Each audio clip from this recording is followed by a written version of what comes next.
Travel along, Catholic pilgrims, as we read letters from the voyages of St. Frances Cabrini as she traveled around the Western Hemisphere sharing the good news of Christ. Welcome, Catholic pilgrims, to another day at port near Peru with Mother Cabrini. You can kind of imagine the first 3/4 of today's reading as a bit of a blog, almost. Mother is describing what life at port in Peru is like in the late 1800s, and it's a real snapshot in time for us reading today. She even talks about seagull guano today, which I never would have thought a saint would discuss. In the last part of the reading, she'll talk about obedience. As I've said before, obedience is one of the dirtiest words in our culture. Too many only want to be obedient to themselves, and that's a huge problem, as we can see when we look around. So let's hear what Mother Cabrini has to say about obedience by turning to page 155. October 20th. On the 18th, we had 2 landings, one at Port Atin and the other at Port Pacasmayo, and yesterday morning we had another at Port Salaverry, where we still are, though judging from the scenery and commerce, it does not appear to be a place of much importance. There is a big trade here in sugar, cocoa, rice, and cotton, which form the principal riches of these countries, apart from the mines of gold and other metals which still abound in Peru, though not as much as they did at one time. Now it possesses another source of wealth, the natural and rich guano composed chiefly of the lime of seafowls. From the equator to Chile, all the coast, whether plain or mountainous, is but one desert.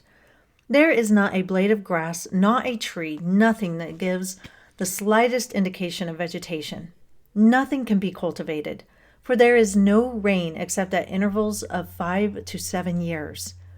In the intervening years, millions of birds, destined by Providence, deposit in certain places quantities of fecal matter, from which is extracted the guano, which is so much valued all over the world for the cultivation of fields. In these parts, we have seen many practical innovations. The sea is almost always so rough that boats coming to a ship with passengers cannot always get near the ship ladder. And then what is done to put the passengers on board? Well, something very curious and very funny takes place. They take a barrel, cut open on one side, and place the person in it. They then attach it to the chain which they use for hauling merchandise. The person is then pulled up and let down into the ship. The poor creature who is suspended between the sky and the water seems very much afraid, and this applies not only to the women, but to the men also, for even when they reach the deck, they appear stupefied and as if not quite sure of having escaped some sort of danger. Yesterday, one of the usual stowaways of these ports, taking advantage of the conveyance of merchandise, managed to get on board, but the officers, who are quite practical, as soon as they saw him, accosted him and told him to leave the steamer at once. It was a most difficult task for him to climb up the ship, but it was more difficult to descend, so they took him, put him into a sack, and then attached the sack to the chain and let him down. He must have been accustomed to this sort of thing, for he remained indifferent and as fresh as a rose. We were detained in this port of Salaverry, which is as important as it is inconvenient, for 2 days, owing to the large quantity of cargo we had to take on board. Some years ago, a large dock was built here to facilitate the work of embarkation. It was hardly finished when there arose a tremendous gale which destroyed it completely, not leaving a trace of the work, while the expense of construction was so great that the promoters did not feel disposed to rebuild it.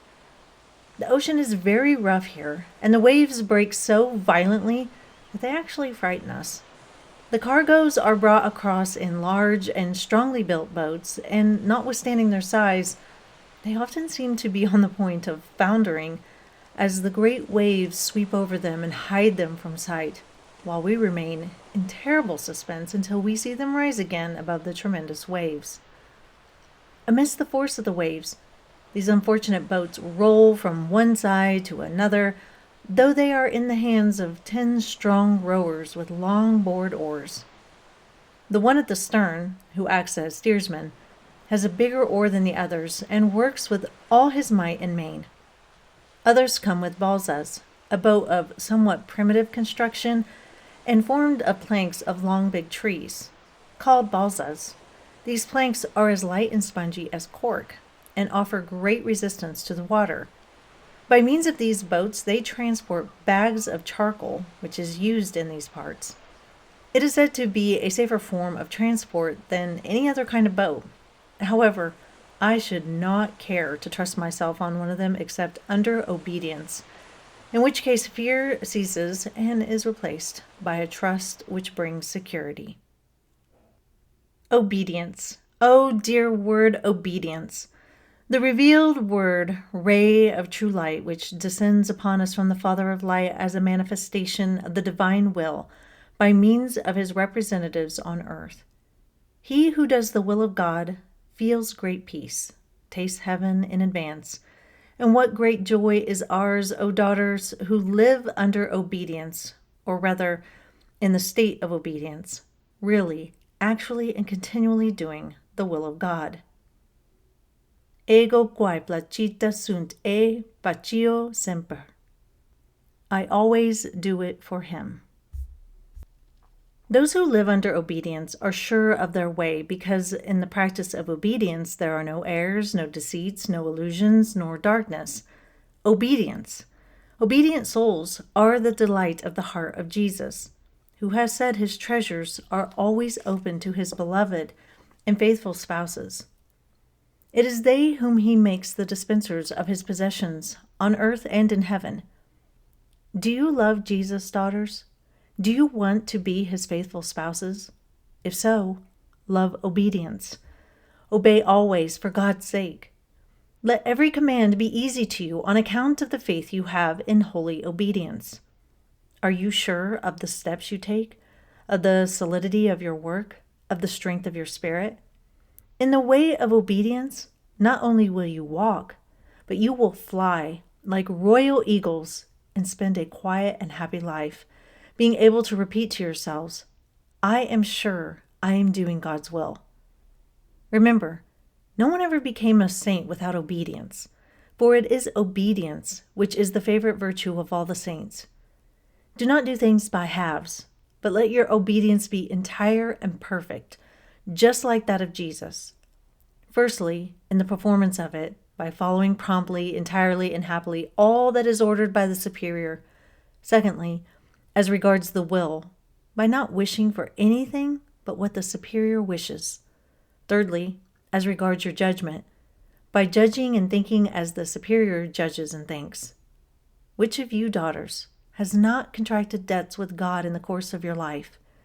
Well, a sure way and means of paying your debts to God is that of submitting oneself to a true and perfect obedience, seeing that obedience is of far greater value than any penance whatsoever you can imagine. Melior est obedientiae quae victimae. Obedience is better than sacrifice. Most sweet will be the death of obedient souls. Thank you for joining me today, Catholic Pilgrims. Tomorrow, Mother is on train bound for Lima. Until we meet back here again, live the faith boldly and travel well.